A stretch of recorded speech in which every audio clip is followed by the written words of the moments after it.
South ఇండియాలోనే అతి తక్కువ ధరలకి రత్నాలనందించే ఏకైక సంస్థ 6JVR.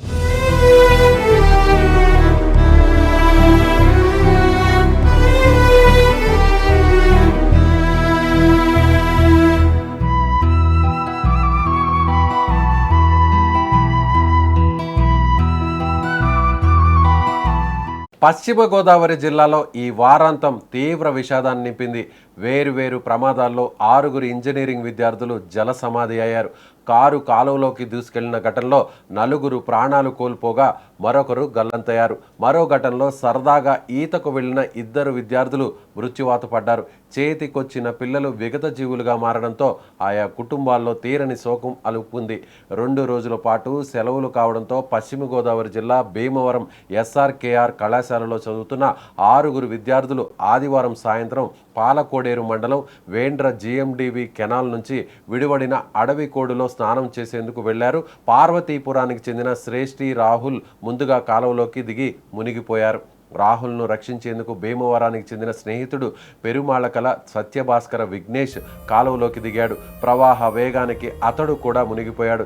సమాచారం అందుకున్న పాలకోడేరు పోలీసులు, ఫైర్ సిబ్బంది వెంటనే వచ్చి కాలువలో గాలించి 2 మృతదేహాలను వెలికితీశారు.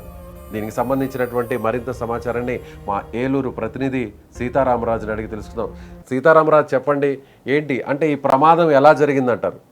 గత 2 రోజులుగా చూస్తే గోదావరి జిల్లాలో అనేక కుటుంబాల్లో విషాదాన్ని నింపిందని చెప్పాలి. ముఖ్యంగా 20 ఏళ్ల లోప విద్యార్థులే ఈ ముత్యవాతకు పడుతున్నారు.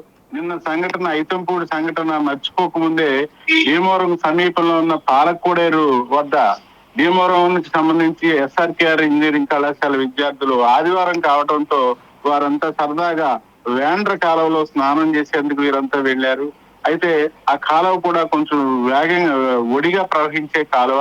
అయితే ముందుగా ఈ కాలువలో దిగిన గురజాలకు చెందిన సాయి, శివకుమార్, అలాగే చక్రీషులతో పాటు భీమవరానికి చెందిన పెరుమాళ సత్యభాస్కర్, అలాగే పార్వతీపురం చెందిన రాహుల్ కూడా ఈ స్నానానికి దిగారు.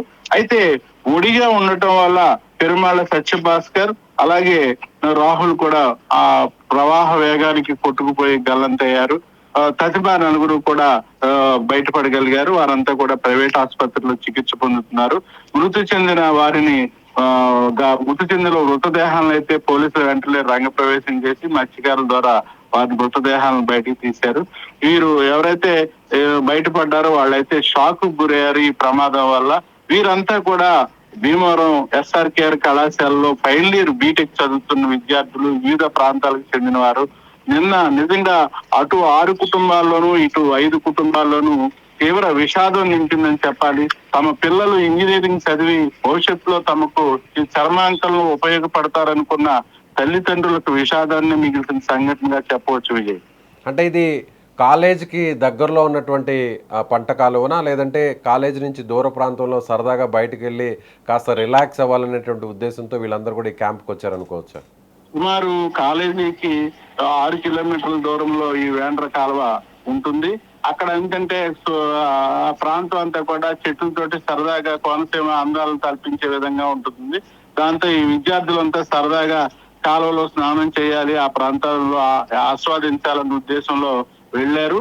ఈ ముఖ్యంగా డే స్కాలర్స్ ఎక్కువగా ఇటువంటి సందర్భాల్లో వారు బయటికి రావటం, తరచు ప్రమాదాలకు గురవటం పశ్చిమ గోదావరి జిల్లా పరిపాటిగా మారిపోయింది. పేరుపాలెం బీచ్ లో కూడా ఇటువంటి సంఘటనలు ఈ మధ్య కాలంలో ఎక్కువయ్యాయి.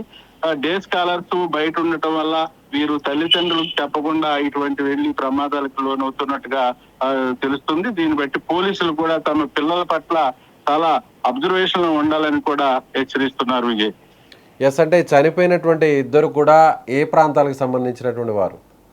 ఈ చనిపోయిన ఎవరైతే ఉన్నారో 2 ఉన్నారో వారు ఒకరు భీమవరానికి చెందిన పెరుమాళ సత్యభాస్కర్ గా గుర్తించారు. మరొకరు పార్వతీపురం, విజయనగరం సంబంధించి పార్వతీపురం చెందిన రాహుల్ గా గుర్తించారు. వీరిరువురు ఇక్కడ ఇంజనీరింగ్ ఫైనల్ ఇయర్ చదువుతున్నారు. అలాగే బయటపడ్డ సాయి, శివకుమార్, చక్రీష్ వీళ్ళు కూడా వివిధ ప్రాంతాల నుంచి వచ్చిన వారే. ఒకరైతే గురజాలకు చెందిన వారు, మరొకరు వైజాగ్ నుంచి వచ్చిన వారు, భీమవరం నుంచి కూడా చాలా మంది ఉన్నారు.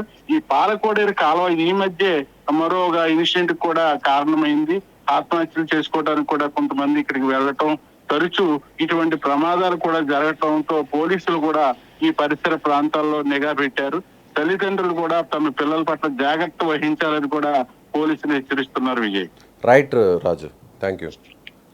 సో ఇది సరదాగా స్నేహితులతో కలిసి ఈ వారాంతంలో సరదాగా గడపాలి అనుకున్నటువంటి విద్యార్థులు ఇవాళ విగత జీవులుగా మారిపోయారు. సో ఆ పంట కాలంలో ఈత కోసం దిగినటువంటి ఇద్దరు కూడా మృత్యువాత పడినటువంటి పరిస్థితి. కాబట్టి తల్లిదండ్రులు కానీ కాలేజీకి సంబంధించినటువంటి సిబ్బంది విద్యార్థులను బయటకు పంపేటప్పుడు ఖచ్చితంగా కాస్త అప్రమత్తంగా ఉండాల్సినటువంటి అవసరం ఉందని ఈ ఉదంతం అందరికి కూడా ఒక ఎగ్జాంపుల్గా మారిందని చెప్పాలి.